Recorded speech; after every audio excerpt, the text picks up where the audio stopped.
Why did Will Smith slap Chris Rock? Was it really just a joke? Or the breaking point after years of pain? Jada's confessions, public humiliation, a shattered image and a man trying to hold it all together. Was that slap his only way to scream back at the world? Today on Viral Spotlight, we're diving into the moment that split his career in two. Growing up, I used to really admire Will Smith. He was one of those actors and artists who just had a fun, positive vibe, especially in the Men in Black movies, which are still some of my all-time favorites. He felt like the kind of guy everyone could enjoy, especially kids. But now it feels like almost everyone has turned on him, and for all kinds of reasons. Some blame how he handled his wife, cheating on him. Others say he sold out. Then there's the infamous Chris Rock slap. And yeah, the music he's putting out lately hasn't helped either. It's like the harder he tries to win people back, the more out of touch he seems. For the past couple of years, he's been on a full-on PR campaign, trying to clean up his image, but instead of repairing anything, it just keeps getting messier. Take his latest song, for example, his first solo release in 2 decades. Instead of a powerful comeback, it landed flat. The song it's called, I Like Pretty Girls, and let's just say, fans aren't feeling it. The like-to-dislike ratio is brutal. The comment section, even worse. One person said, "This has to be the most creative way to come out I've ever seen." Another joked, "Guantanamo just got a new torture track." Some are even calling it a straight-up humiliation ritual. On one Will Smith fan forum, someone summed it up perfectly. He's clearly trying to stay in the game by making TikTok-style music. He's following trends, not making classics. We all wish he'd just team back up with Jazzy Jeff and bring that old magic. But instead he's experimenting and it's not landing. And honestly, things really started spiraling for Will. Back in 2022, the night he walked on stage and slapped Chris Rock at the Oscars in front of the whole world. Jada, I love you. G.I. Jane 2, can't wait to see it. All right? Hey, I'm out here. Richard. Oh, wow. Wow. Will Smith just smacked the shit out of me. Keep my wife's name out your fucking mouth. Wow, dude. Yes. It was a G.I. Jane joke. Keep my wife's name out your fucking mouth. I'm going to, okay? The internet exploded after that Oscars moment. People were dragging Will hard. One fan even said, that joke would have been forgotten in 15 seconds, but Will made it unforgettable for life. And honestly, it wasn't just the slap that made things awkward. It was him sitting back down and yelling across the stage that really made everyone uncomfortable. Will was clearly upset because the joke was about his wife Jada, who suffers from alopecia, a medical condition that caused her to lose her hair and shave her head. He did apologize soon after the incident, but the damage was done. Several film projects he was working on either got delayed or were dropped altogether. Since then, the only major release he's had is the new Bad Boys movie. That Oscar slap was a massive deal, enough to push Will into a full-blown break from Hollywood. Now that he's back in the spotlight, it's obvious he's doing whatever he can to patch up his public image. He came out and said he's diving back into music and movies. One of the first things he teased was a joint album with Joyner Lucas. Problem is, Joyner already has a bit of a corny label. And let's be real, so does Will. That kind of pairing might not have been the smartest move. It's not like people forgot that Will's always had a bit of that clean-cut, cheesy energy. But back then, he was so loved that nobody cared. Now, though, it's hitting different dot to make things more confusing. Will also started posting sponsored content for some zombie video game on his YouTube channel. It was weird seeing someone of his caliber doing ads like that, especially considering how much money he's made over the years. Unless they paid him a ridiculous amount, it just felt out of place. People ask me how I do it. I just bite off more than I can chew. Then I chew it. Yeah, y'all jokers thought I blew it. I pulled the pin out the grenade on purpose when I threw it. And even though I'm an action star, sometimes I'ma act bizarre. No surprise that zombie game totally tanked. But even with that flop, Will Smith started showing up all over the place. He was doing interviews, dropping freestyles, and hyping up the rollout for his upcoming album like his comeback was in full swing. Then came the big announcement. He was releasing his first solo single in 2 decades. Along with that, he did a wave of press appearances. One of the bigger moves was a freestyle he dropped with Lyrical Lemonade. But honestly, it didn't but the way he probably expected. The response was lukewarm at best, definitely not the comeback buzz he was likely aiming for. Nah, Chris hating. Chris over there hating. I can't believe you over there hating on your Philly brother, Chris. Yo, Chris, that was fire! That was fucking fire shit! He even said it. In one interview, Will even mentioned that he reached out to Jay-Z and Kendrick Lamar for advice while working on his album, admitting that it had been so long since he last made music. He needed some serious guidance. You know, I made 2 phone calls. I talked to Jay and I talked to Kendrick, and I was like, "Hey, I want to get back in music," and it was like, "What's the advice?" And Jay said, like, "Don't fake your story," and that's where I got the based on a true story from Jay.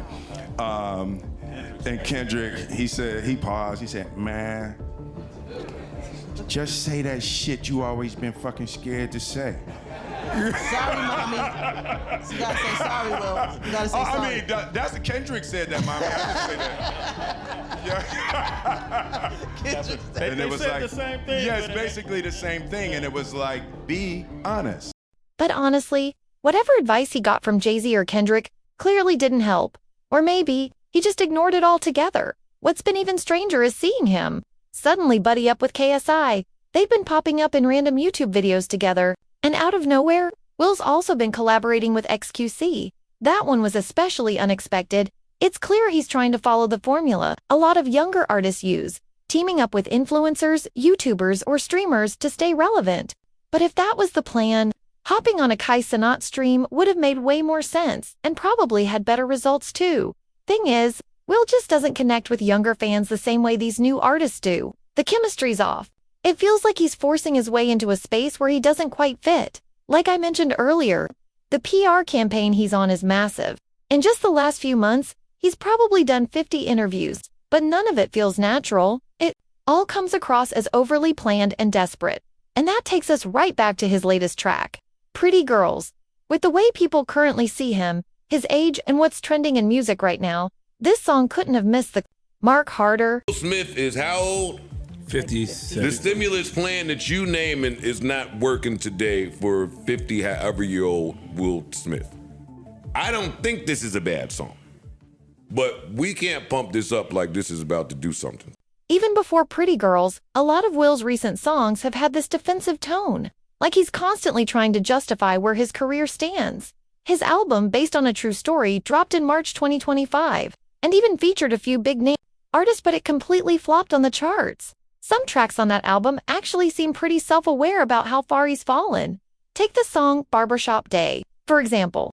He literally raps lines like, "Who the _ Will Smith think he is? That boy damn crazy how he raised them kids." Let's be real, at this point, a lot of people think Will's washed, and Jada, most folks think she's just as wild. You don't even have to look far. Tons of people feel the exact same way. These recent songs really show how much Will is feeling the heat. They reflect his insecurities and how deeply the constant public criticism is getting to him. And that's exactly why so many people think all these songs, interviews, and media appearances feel fake, like calculated PR stunts meant to win everyone back. Now, maybe I'm a little biased. I've always thought Will Smith was cool. A lot of what he's doing now isn't even that new. He's always done this type of stuff throughout his career. But this time, people aren't buying it. And there are real reasons behind that. It's not just about the Oscars slap.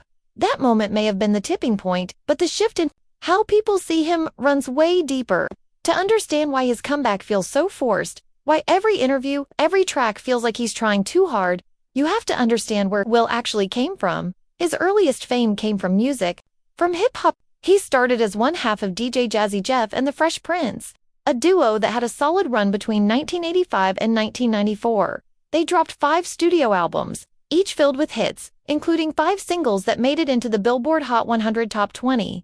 Then Will moved into a solo career, releasing 4 albums between 1997 and 2005. His last solo project, Lost and Found, actually produced 2 #1 singles in the US, and get this, across his music career. He's won 4 Grammy Awards and been nominated for 4 more. Even more historic, he and DJ Jazzy Jeff were the first ever artists to win a Grammy for Best Rap Performance, thanks to their 1989 hit Parents, Just Don't Understand. One of the things that really stood out about Will's music was his clean image. He didn't curse in his songs. That made him super accessible and family-friendly. His tracks were fun, often goofy, but they always told a story and were easy for anyone to vibe with. He even called that out in Freakin' It, with the line, "Mr. Clean, yet the fact remains, got girls that don't speak English screaming my name." All you rappers yelling about who you put in a hearse, do me a favor, write one verse without a curse. That line, which he delivered at the 19 MTV VMAs, actually rubbed a lot of other rappers the wrong way. I say to all my fans out there, I never killed nobody in none of my records. I don't use no profanity in none of my records, and still I managed to get up here. Peace. Some of Will's lyrics in Freakin' It and I'm Cumin definitely rubbed people the wrong way. But what really lit the fire was the way he ended his speech at the 1999 VMAs. Eminem, in particular, took it as a direct shot. He felt disrespected, and he made that known in his breakout track, The Real Slim Shady, where he rapped, "Will Smith don't gotta cuss in his raps to sell records. Well, I do. So F him and F you too." Eminem didn't just leave it in the song either. He later doubled down on his feelings during an MTV special, confirming that Will's clean rap comments had genuinely gotten under his skin. If I want to diss somebody, then I'll diss him. I'll just come out and say, Will Smith. And he dissed the whole gender of rap. He dissed gangster rap music. I respect him for saying his opinion, but not everybody is as happy as Will Smith. So if he sees life, about birds and bees and wants to rap about flowers, then let him rap about birds and bees and flowers. But don't diss nobody else. And I felt like he was taking a stab at me and Dre and anybody who uses profanity on a record to express themselves. If you feel strong enough about something, then you might put a little before you say exactly what you're saying. Everyone laughed at Will, called him weak. But what if the joke's on us? Behind closed doors, Will was reaching out to Jay-Z, Kendrick, even dropping an album, and nobody noticed. In part 2 of this viral spotlight breakdown, we dig into the freestyles, the failed comeback, and the one thing he said that made fans finally turn on him. This isn't about Jada anymore. It's about Will reclaiming his name.